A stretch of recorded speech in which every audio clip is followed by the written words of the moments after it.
following content is for educational and entertainment purposes only. This content should not be taken as medical advice. Welcome back to You Heard It Here with Dr. Gary. This is earwax removal vlog number 141. Last week's episode was one of those wax removals that was a marathon session. This week's was a lot quicker. This patient has one ear that's completely impacted. He's a victim of a Q-tipper. You could see this wax pushed all the way back down there and how dark that earwax is, indicating it's been in there for a very long time.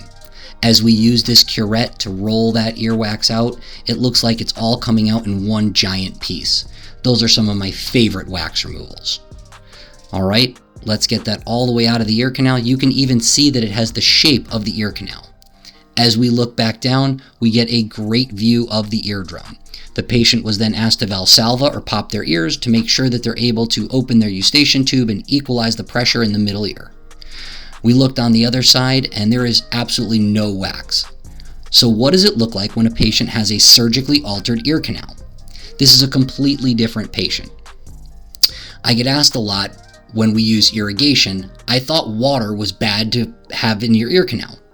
And unless your ear is surgically altered or you're not using clean water, it really is okay.